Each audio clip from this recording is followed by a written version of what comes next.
Olá, povo de Deus, segunda-feira da quinta semana do tempo comum, 8 de fevereiro de 2021.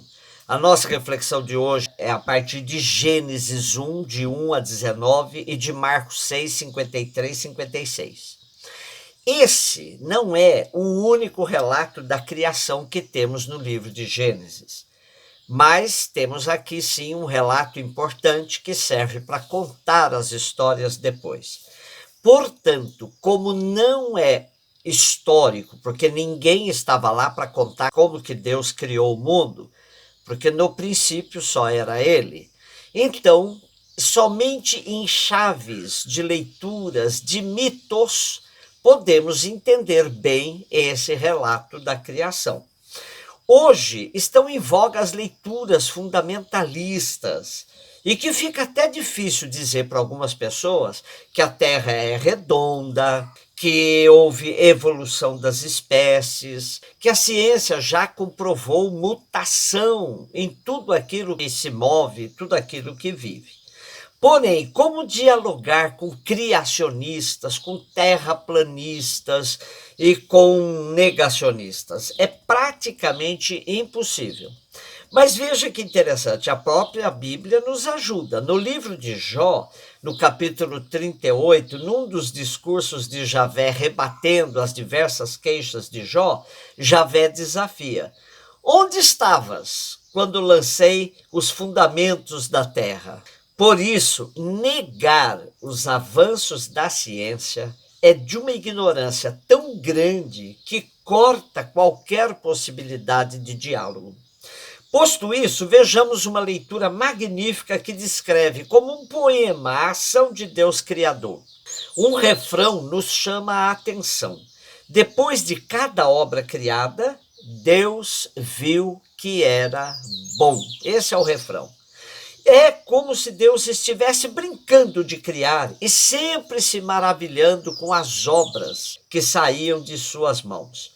Hoje temos apenas o relato dos 4 primeiros dias da criação, mas já percebemos que o autor sagrado quer mesmo nos ajudar com todo o relato no entendimento de que no princípio de tudo o que há está à mão de Deus Criador.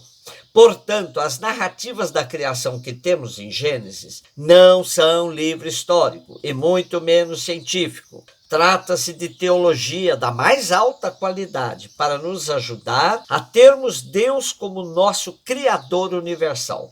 A Comissão Pontifícia Bíblica do Vaticano, já em tempos idos, nos alertou quanto os malefícios que o fundamentalismo faz a todos os que se servem dele para ler a Bíblia. Vejamos alguns trechos dessa alerta. A leitura fundamentalista parte do princípio de que a Bíblia, sendo palavra de Deus, inspirada e isenta de erro, deve ser lida e interpretada literalmente em todos os seus detalhes. Mas, por interpretação literal, ela entende uma interpretação primária, literalista, isto é, excluindo todo o esforço de compreensão da Bíblia que leve em conta seu crescimento histórico e seu desenvolvimento. Ela se opõe, assim, a qualquer método científico, histórico, crítico na leitura e interpretação da Sagrada Escritura. O fundamentalismo insiste também, de uma maneira indevida, sobre a inerrância dos detalhes nos textos bíblicos, especialmente em matéria de fatos históricos ou de pretensas verdades científicas.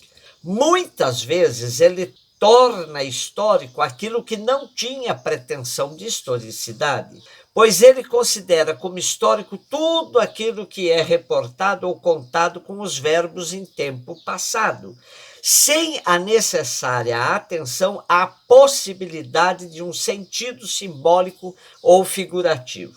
A abordagem fundamentalista, portanto, é perigosa, pois ela é atraente para pessoas que procuram respostas bíblicas para os seus problemas bíblicos, os seus problemas da vida. Procura resposta bíblica para os problemas da sua vida.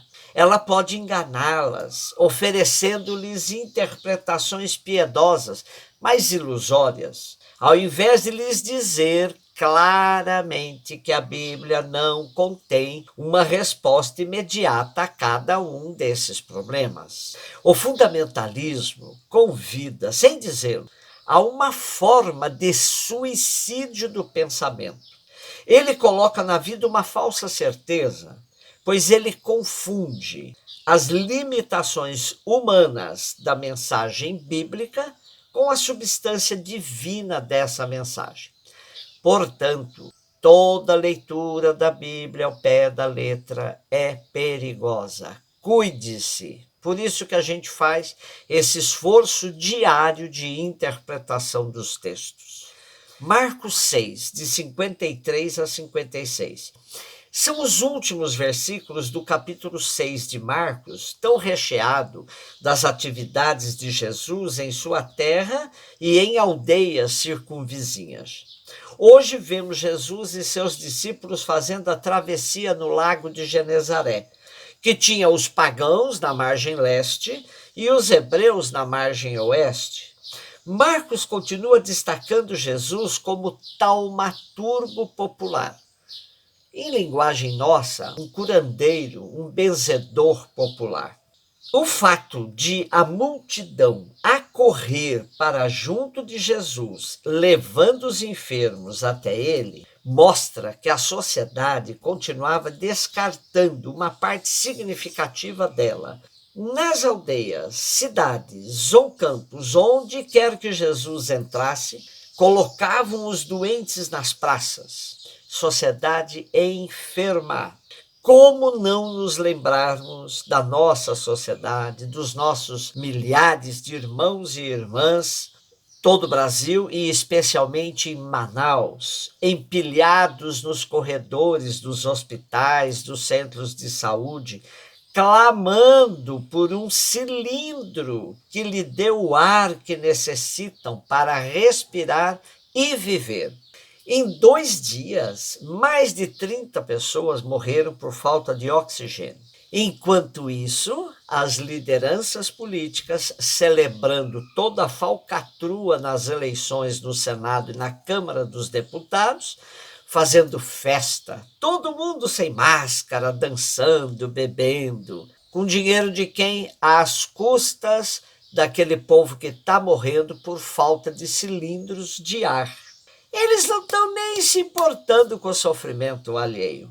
Neste capítulo 6, a gente já viu, capítulo 6 de Marcos, a gente já viu Herodes fazendo banquete, com dança, pedido de cabeça de um profeta, um homem justo. Por outro lado, o povo continua buscando em Deus, em Jesus, a cura, enchendo as praças, enchendo os hospitais com seus enfermos. Hoje nós terminamos nossa reflexão rezando um salmo. Esse salmo é um grito de angústia dos pobres que esperam o socorro somente em Deus. Livra-me, ó Deus, apressa-te, Senhor, a ajudar-me.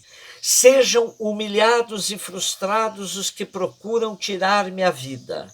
Retrocedam desprezados os que desejam a minha ruína. Retrocedam em desgraça os que zombam de mim. Mas regozijem-se e alegrem-se em ti todos os que te buscam.